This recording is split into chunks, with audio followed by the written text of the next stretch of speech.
Ya.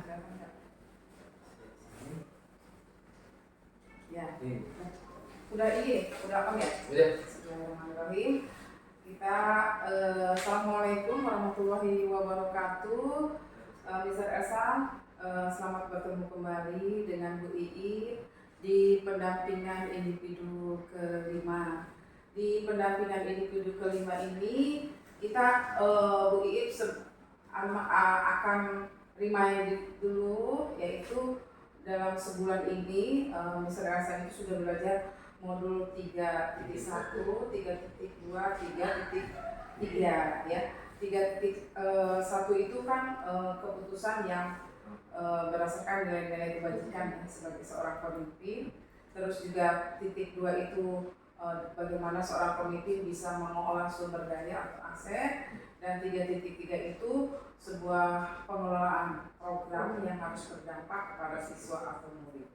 Nah, di pengambilan keputusan itu ada 9 langkah dalam kita. Sebelum kita ketok palu memutuskan sesuatu, suatu saat misalnya Elsa baik itu sebagai guru maupun sebagai seorang pemimpin atau kepala sekolah, itu ada 9 langkah yang harus kita jalani. Yang pertama, nilai-nilai yang saling bertentangan. Terus siapa sih yang terlibat? Yang kedua, terus adakah fakta-fakta yang relevan? Ada juga uji legal ya.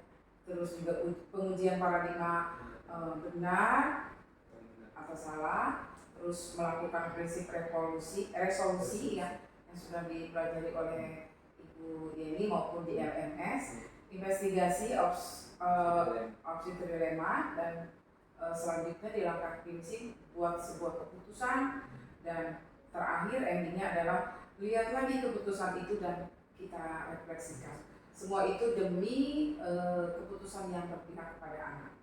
Dan 3.2 itu adalah pengelolaan sumber daya. Apalagi di BCI itu sumber dayanya sudah luar biasa. Kalaupun kita di gurun pasir, maka seorang kepala sekolah harus jeli memandang bahwa di stakeholder tersebut pasti memiliki sumber daya. Sumber daya itu ada modal kita ya, ada modal manusia, sosial, modal fisik, modal lingkungan, tentu finansial paling penting ya, modal politik dan agama serta budaya. Serta di modul 3.3 ini adalah bagaimana Mr. Esa bisa mengelola sebuah program yang harus berdampak kepada siswa. Ya, baik Mr. Esa, Bu I ingin menanyakan ini bagaimana bisa diceritakan proses apa sih yang sudah berjalan untuk yang terakhir ini yang dianggap menurut Mr. Atam itu adalah sebuah capaian, baik itu dari 3.1, 3.2 maupun 3.3.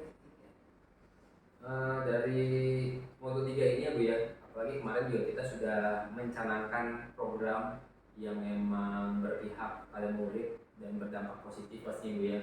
Dan itu juga mengkaji kembali ke 3.2 yang mana di situ kita lihat lagi modal-modal ataupun sumber dayanya, dan pastinya pasti memperhatikan keputusan berdasarkan nilai kebajikan. Nah, kemarin kita sudah dibuat lagi program bakti itu Bu. Di masyarakat seksual kita membuat program baktianya, di mana saya membuat program yang saya kira ini saya harap berdampak positif bagi murid, yaitu program MES Bu. Menanam semester sekali, 1 semester sekali. Gimana? MES, menanam 1 semester sekali. Itu program yang saya ingin. Maksudnya menanam 1 semester sekali itu apa? Iya, jadi nanti murid akan menanam, Ibu, intinya itu murid akan menanam tanaman di lingkungan sekolah yang sudah disediakan. Jadi kita kan di sini lingkungannya memang ada sih beberapa tanaman yang tapi tumbuhnya sudah besar. Nah, ini kita coba akan dibagi ke kelas masing-masing, dan tiap kelas itu yang akan bertanggung jawab atas tanaman-tanaman yang akan mereka tanam. Itu. Nah, kalau di semester 1 ini rencananya di area kelasnya, di sekitaran kelas mereka. Nah, adapun di semester 2-nya nanti kita akan coba menggunakan aset kita yang di lapangan itu. Ya, di lapangan sana ada pagar-pagar yang teruji. Itu kita bisa lihat di sana. Nah, adapun tanamannya sendiri memang kita kasih pilihan Ibu, karena memang yang pastinya yang kuat dan punya dasar ilmiah, yaitu yang mengurangi polusi, yang tanamannya tuh perawatannya tuh minim gitu. Minim. Nah, tapi dari tanaman-tanaman tadi memang tidak satu dua, ada 3 sehingga mereka bisa memilih nantinya. Ini saya terapkan juga pilihan murid ya Bu ya. Pilihan murid berdasarkan program tadi, dan mereka juga secara berkelompok di kelasnya pastinya sudah membuat kelompok tertentu, membagi jadwal piket untuk berpartisipasi dalam menjaga tanaman tersebut. Gitu Ibu. Keren banget program MES ini, anak kota berjiwa desa, cinta tengah tanaman lingkungan, tapi juga bermanfaat ya untuk lingkungan hidup. Iya, keren. Nah, pertanyaan yang kedua, ini dalam sebuah pemetaan sumber daya ya, itu kan ada menemukan nggak ketika melakukan proses pemetaan yang di dalam sumber daya ini kan modal manusia, sosial, ekonomi, apa sih yang digunakan lebih dahulu oleh Mr. Esa? Kalau modal yang paling utama pastinya modal manusia itu ya, karena kita lihat dari ada pemangku keputusan itu kepala sekolah dan juga manajemen di bawahnya, lalu juga kita punya rekan sejawat sesama guru mapel, lalu yang berikutnya juga ada wali kelas Ibu, karena saya juga sebagai wali kelas jadi pastinya harus berkolaborasi sama mereka nantinya. Nah, yang lain adalah yang berhubungan sama program-program yang memang merencanakan gitu Ibu. Untuk modal manajemen mungkin ya, paling manajemen sekolah. Adapun modal fisiknya ya kita pastinya melihat juga sumber daya yang ada Ibu, potensi yang kita miliki, dari contohnya lapangan, terus juga lab IPA yang memang bisa mendukung pembelajaran di kelas. Terus juga ada modal finansial, itu pasti penting karena memang semuanya berhubungan dengan anggaran ya, anggaran dana. Dan ada modal bisa nggak pakai dana? Bisa. Kalau kita melihatnya ada modal sosial itu ya, jadi ada anak-anak yang punya orang tua murid. Program MES itu nggak pakai dana bisa ya? Bisa Ibu, bisa. Karena memang ada, nanti kita akan kolaborasi sama orang tua murid memang.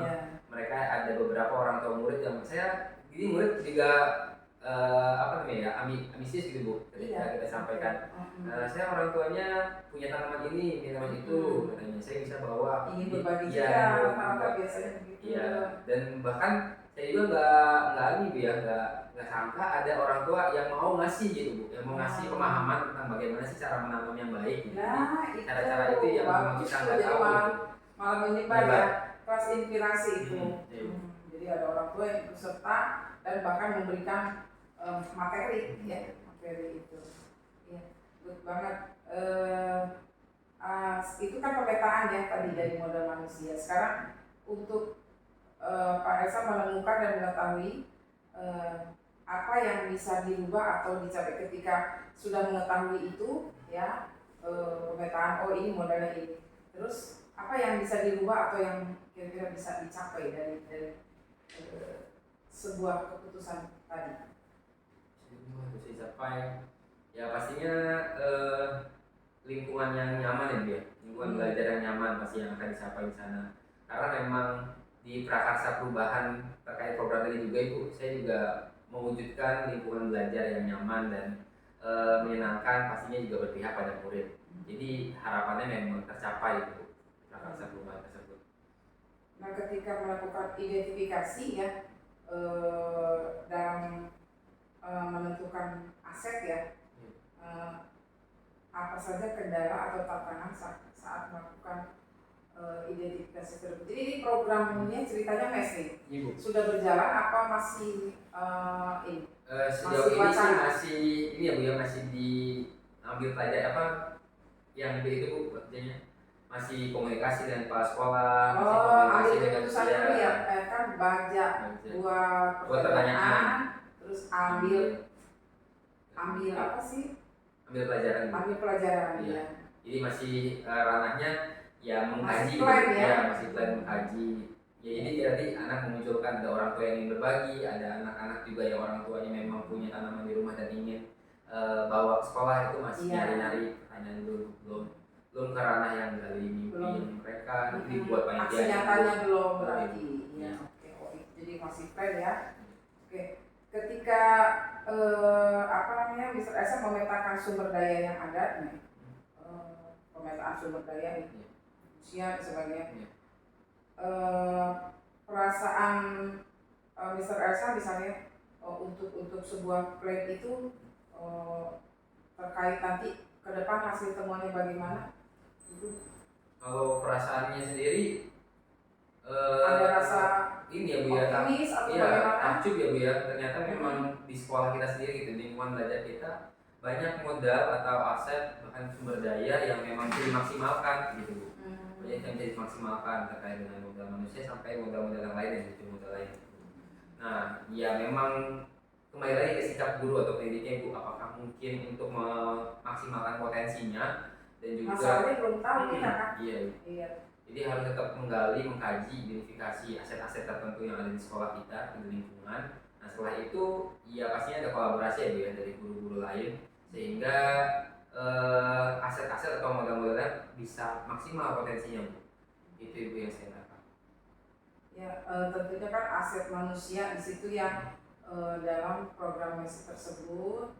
Nah berarti kan aset-aset yang lainnya misalnya Mr. Esa juga butuh koordinasi ya dengan kepala sekolah, dengan jajarannya. Sekarang yang Bu tanyakan, apakah ada hal lain yang bisa dijadikan potensi unggulan di sekolah ini selain program MES yang belum dioptimalkan, yang belum dimaksimalkan oleh sekolah ini? Kira-kira ada apa? Sepertinya ada harusnya Bu. Harusnya kita bisa gali lagi terkait dengan modal-modal yang dimiliki dan bisa disampaikan atau diberikan program-program gitu Bu. Iya. Bisa misalnya contohnya kan tadi manusia udah, misalnya mungkin sosial baru dijalani yang lomba-lomba itu kan. Kita juga memang ada kerjasama dengan MUI setempat ya Bu ya, jadi memang ada beberapa program pastinya di modal sosial tadi Bu. Jadi kita ada yang mengundang orang-orang MUI Kota Depok untuk mengisi kegiatan kayak nanti ini hari Jumat kan ada selebrasi cinta sastra dan Maulid Nabi Muhammad. Nah di hari Jumat itu kan puncak acaranya. Itu kita bekerja sama dengan MUI setempat. Iya. Kalau modal finansial mah udah jangan di-KT. Nah, BCI mah udah banyak. Setidaknya langsung berdampak kepada modal agama dan budaya ya. Kegiatan-kegiatan tadi yang sudah kita ini. Iya, jadi seluruh program berharap sih untuk mengoptimalkan aset itu harus dikomunikasikan dengan kepala sekolah. Kepala sekolah berharap sih bisa merespon dengan baik. Yang terjadi seperti apa? Untuk mes itu sudah sampai ke kepala sekolah ke Bu Yuni? Sudah sampai ke Bu Yuni juga. Bu Yuni juga yang kasih arahan terkait tanamannya, karena memang ada tanaman-tanaman yang ditaruhnya di depan teras kelas, beberapa kelas memang. Nah itu apakah aman ketika nanti kena gangguan, misalnya bola, anak-anak. Jadi beliau juga kasih masukan aja tanaman-tanamannya yang memang memungkinkan gitu tanam di sana dan minim perawatan. Kalau tanaman itu kalau kebanyakan disiram tuh juga akhirnya kayak lidah buaya itu busuk. Oh iya. Iya, karena kita nggak paham itunya. Tapi tadi tuh yang ada orang tua yang tahu cara merawat itu juga beli mahal-mahal, contohnya akhirnya mati tanamannya karena nggak ngerti. Main siram-siram aja, taunya dia nggak doyan disiram banyak-banyak ternyata. Harus tahu tekniknya. Kita off dulu.